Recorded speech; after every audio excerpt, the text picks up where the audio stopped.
Love is simple, but we make it hard with our trappings. We make love difficult, painful, hurtful, and regrettable. Hey, what's up, y'all? It's me, Just Be That, sitting in my boy's crib. Got an awesome ass view of the skyline of Atlanta. First of all, I want to take the time to wish y'all a happy new year. Hope everything went well for you. You know, since the last time I did my last vlog, you know, I turned the big 3-0, you know, so, you know, it's the black still at cracking. I want to talk to you. I want to make my first message of the new year about love and our responsibility and dealing with it. But we're gonna have to take a break because it's starting to rain. No, you know, I'm getting wet, but you know, I love y'all, so I'm doing this for y'all. I was listening the other day to an Iyanla Vanzant CD, and if you don't have it, you need to go out and get it. It's called In the Meantime. It's got artists like Donnie McClurkin, Faith Evans, Yolanda Adams, Kelly Price, so on and so on. It's been out for a while, but the CD is so inspirational. It talks about moving and operating in love, and how so much of the expectations we have on the expectations that we place on other people prevent us from finding the love that's right for us. We keep trying to figure out how to do love right. In order to do and get the right kind of loving, we place demands, restrictions, and conditions on our loving and on those we love. Sometimes it works. Usually, it does not. One of the things that I learned in that relationship, and I'm trying to keep this one under 10 minutes, one of the things that I learned about that relationship and about love was that I didn't realize how much I loved him until after I had already put him through hell and he decided to go. See, I always use Iyanla Vanzant as a reference for the simple fact that the times that I was going through things, I relied on her work. And she said, she wrote to me in a letter one time, and she said, Jonathan, sometimes we get in the habit of feeling bad, and our actions follow our feelings. So I got into this place where, you know, I didn't think I deserved love. And I put myself in a position not to be loved by treating this person who loved me, obviously unconditionally, beyond the bullshit that I had come with, beyond the HIV, beyond the other issues that I had been living with ever since I found out, beyond the experiences with my family, beyond all of that, there was somebody who chose to love me past my hurt, who chose to love me past my pain.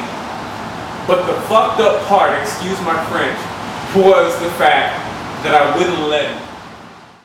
And when we get hurt, we blame love.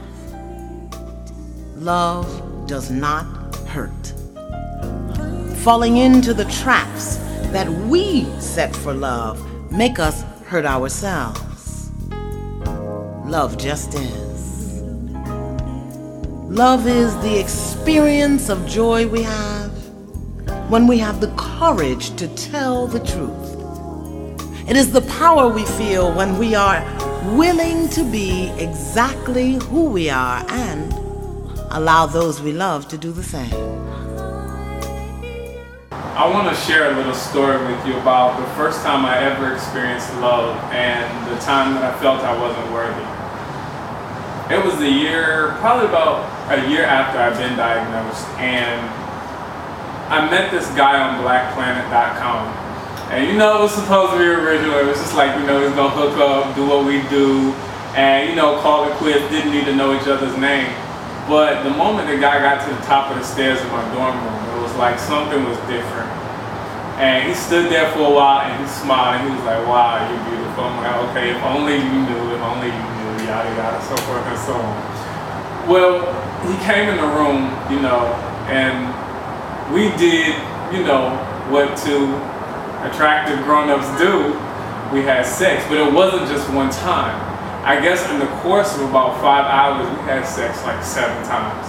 So after that, he leaves and he goes home. From the time he left at about like 3 o'clock in the morning. From the time he left to go home until about 9 or 10 o'clock that afternoon, we sat on the phone and we talked nonstop. He came back over to my dorm room the next day, and we did it again about 4 or 5 more times. But it was like there was this feeling that, this one isn't just going to be a hookup. So I didn't divulge my status to him, but he was the first person to teach me about love and unconditional love and unconditional acceptance. And I always relate him and his spirit to my grandmother's spirit, because they're the only 2 people in my life I've ever experienced unconditional love and unconditional acceptance from. And so, needless to say, we sat on the phone the second night, and he was like, John, you know how little thugs, that little southern thug thing, John, man, you got my nose open. I'm saying I'm trying to get with you, yada yada, so forth, so on, the 5th, 3rd, 6th, 7th, and whatever else. And I'm sitting here like, oh my God, how the hell do I just tell this guy whom I just had unprotected sex with that I have HIV? So we sat on the phone, and I was like, if you really feel about me the way you say you feel about me, then you will, I have something to tell you.